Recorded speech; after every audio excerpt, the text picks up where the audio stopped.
যখন মাইয়েতকে কবরে শোয়ানো হয় তখন সে তাকে দাফন করে যাওয়া ব্যক্তিদের হাঁটার খসখস আওয়াজ শুনতে পায়। এরপরে তাকে যখন শুইয়ে দেওয়া হয়, সে যদি মুমিন ব্যক্তি হয় তাহলে তার মাথার দিকে তার সলাত এসে দাঁড়িয়ে যায়। দুনিয়াতে আপনি যে নামাজগুলো পড়েছেন, আমি যে নামাজগুলো পড়ছি, এগুলো মাথার দিকে দাঁড়িয়ে যায়। ডান দিকে চলে আসে তার সওম মানে কি? রোজা। বাম দিকে চলে আসে যাকাত। তারপরে পায়ের দিকে চলে আসবে তার আত্মীয়তার সম্পর্ক রক্ষার ইবাদত, তার এই যে অন্যান্য দান সদকা, তার নফল আমল, তার তাসবিহ তাহলিল, তার কোরআন তেলাওয়াত ইত্যাদি পায়ের দিকে চলে আসবে। এখানে একটা হাদিস এসেছে, সূরাতুল মুলক যে ব্যক্তি রাতের বেলা তেলাওয়াত করবে, কোন সূরা ভাই? তাবারাকাল্লাযী বিয়াদিহিল মুলক ওয়া হুয়া আলা কুল্লি শাইইন কাদির। এই সূরা যে ব্যক্তি রাতের বেলা করে তেলাওয়াত করবে, ইনশাআল্লাহ সূরা মুলক কবরে তার সাথে থাকবে এবং কবর আযাব থেকে সূরা মুলক তাকে বাঁচাবে ইনশাআল্লাহ।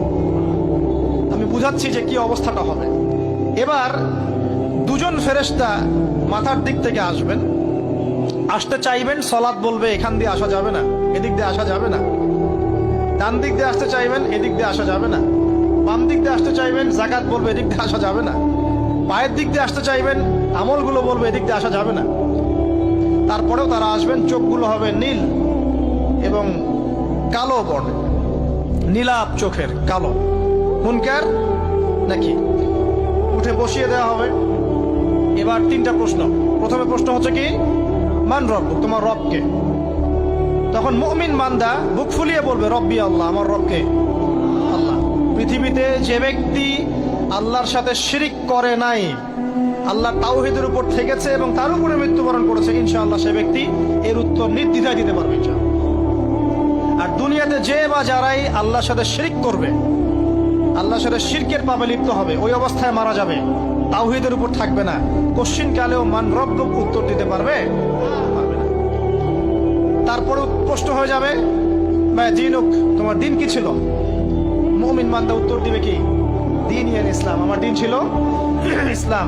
এখানে শুনে রাখেন, পৃথিবীতে যারা ইসলামকে পরিপূর্ণরূপে পালন করবে তারাই এই উত্তর দিতে পারবে ইনশাআল্লাহ। যারা ইসলামকে ঠাট্টা বিদ্রুপের হাসি তামাশার পাত্র বানিয়েছে, মন চাইলে কিছু করি, মন চাইলে কিছু করি না, সহজগুলো একটু আমল করি, বাকি কিছুর আমল ধারি না, হ্যাঁ, নামাজ পড়ি, সুদ ছাড়তে পারি না, ঠিক আছে, বছর বছর ওমরা করি, এদিকে ঘুষ দুর্নীতি ছাড়তে পারি না, ইসলামকে ঠাট্টা তামাশার পাত্র বানিয়েছে, এরা কোশ্চিন কালে উত্তর দিতে পারবে না মা দীনুক। দিনে পরিপূর্ণরূপে ইসলামে প্রবেশ করতে বলেছেন আল্লাহ রাব্বুল আলামিন। যারা পরিপূর্ণরূপে ইসলামে প্রবেশ করবে এবং ইসলামের প্রতিটা মৌলিক বিধান মেনে চলবে, ইনশাআল্লাহ তারা এর উত্তর দিতে পারবে। এরপরে আসবে তৃতীয় প্রশ্ন। নবী সাল্লাল্লাহু আলাইহি ওয়াসাল্লামকে দেখানো হবে। যখন দেখানো হবে তখন সূর্য যখন ডুবে যায়, যে দৃশ্যটা আমরা দেখতে পারি না, ওই দৃশ্যটা ভেসে উঠবে এবং মুমিন বান্দা অস্থির হয়ে যাবে, বলবে আমাকে ছেড়ে দাও, আমি নামাজ পড়বো। সুবহানাল্লাহ।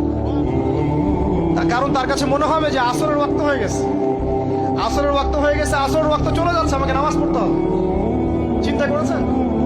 ওই যে একটা হাদিস আছে না, যে 7 শ্রেণীর মানুষকে আল্লাহ রাব্বুল আলামিন আরশের ছায়া দিবেন। তার মধ্যে এক শ্রেণীর মানুষকে, যার অন্তর মসজিদের সাথে ঝুলে থাকে, তার মন মসজিদের সাথে ঝুলে ছিল, এই সূর্য ডুবে গেল বলে আমাকে ছেড়ে দাও, আমি নামাজ পড়তে যাব। তখন ফেরেশতারা বলবেন তোমাকে নামাজ পড়তে দেয়া হবে, তবে তার আগে তুমি এর উত্তর দাও। কি উত্তর? এই ব্যক্তির দিকে তাকাও। তখন নবী সাল্লাল্লাহু আলাইহি ওয়াসাল্লামকে দেখানো হবে, সাল্লাল্লাহু আলাইহি ওয়াসাল্লাম দরুদ পড়বেন। বলা হবে যে এই ব্যক্তির সম্পর্কে তোমার কি ধারণা? মান হাযা রাজুলু বুইসা ফীকুম, এই ব্যক্তি কে, যাকে তোমাদের কাছে পাঠানো হয়েছিল? মুমিন ব্যক্তি নির্দ্বিধায় বলে দিবে যে তিনি হচ্ছেন আমার নবী মুহাম্মদুর রাসূলুল্লাহ সাল্লাল্লাহু আলাইহি ওয়াসাল্লাম। দেখুন, পৃথিবীতে যে বা যারাই নবী সাল্লাল্লাহু আলাইহি ওয়াসাল্লামের সুন্নতের উপর আমল করবে, ইনশাআল্লাহ সে তার উত্তর দিতে পারবে। দুনিয়াতে যারা নবীর সুন্নতের 5 পয়সা পরোয়া করছে না, তার আদর্শের 5 পয়সা দাম দিচ্ছে না, তারা কোশ্চিন কালে উত্তর দিতে পারবে না। নাম হতে পারে আব্দুর রহমান, আব্দুর রহিম, নবীর সুন্নতের ধার ধারে না, তারা উত্তর দিতে পারবে না। নবীর সুন্নতের গুরুত্ব কত গভীর, এটা আমাদেরকে এখান থেকে বুঝতে হবে। তাই প্রিয় যুবক ভাইরা, মুসলিম ভাইরা, আমাদের জীবনটাকে নবীর আদর্শ এবং সুন্নতে ঢেলে সাজাতে হবে। সকাল থেকে সন্ধ্যা পর্যন্ত প্রতিটা কাজ করবো কার তরিকায়? রাসূলের তরিকায়। নামাজ পড়বো তার তরিকায়, রোজা, সিয়াম, হজ, জাকাত, আমল, মুআমালাত, আখলাক সব কার তরিকায়? নবী সাল্লাল্লাহু আলাইহি ওয়াসাল্লামের তরিকা অনুযায়ী ইনশাআল্লাহ। আল্লাহ পাক তৌফিক এনায়েত করুন, আমিন। এবার ফেরেশতা দুজন জিজ্ঞাসা করবেন অবাক হয়ে, যে তুমি কিভাবে এটা জানলে? তুমি কিভাবে এই তিনটা প্রশ্নের উত্তর দিতে পারলে? কারণ বেশিরভাগ মানুষ তো উত্তর দিতে পারবে না, বেশিরভাগ মানুষই এই উত্তর দিতে পারবে না। কারণ কিয়ামতের মাঠে 1999 জন মানুষ জাহান্নামে যাবে। নাউজুবিল্লাহ। তো এটা কঠিন পরীক্ষা। আল্লাহ রাসূল সাল্লাল্লাহু আলাইহি ওয়াসাল্লাম বলেছেন যে নিশ্চয়ই তোমাদেরকে এখানে পরীক্ষায় ফেলা হবে, আর তোমরা যদি এই পরীক্ষা জেনে তোমাদের মৃতদেরকে দাফন করা থেকে বিরত না থাকতে, তাহলে আমি তোমাদেরকে শুনিয়ে দিতাম কবরে কেমন পরীক্ষা হয়। মানে যদি আমরা শুনতে পারতাম যে কবরে কেমন পরীক্ষা হয়, আমরা ভয়ে আমাদের মৃতদেরকে দাফন পর্যন্ত করতাম না। এটা নবীজি বলছেন সাল্লাল্লাহু আলাইহি ওয়াসাল্লাম। তাকে জিজ্ঞাসা করা হবে যে তুমি কিভাবে জানলে এটা? বেশিরভাগ মানুষ তো পারে না উত্তর দিতে। তখন সেই ব্যক্তি বলে বসবে, সেই ব্যক্তি বলবে যে করাতু কিতাব আল্লাহ, আমি আল্লাহর কিতাব এই কোরআন পড়েছি। মুমিন বলবে আমি আল্লাহর কোরআন পড়েছি, ফাআমানতু বিহি, আমি এর উপর ঈমান এনেছিলাম, ওয়া সাদ্দাকতু, এবং সত্যায়ন করেছিলাম।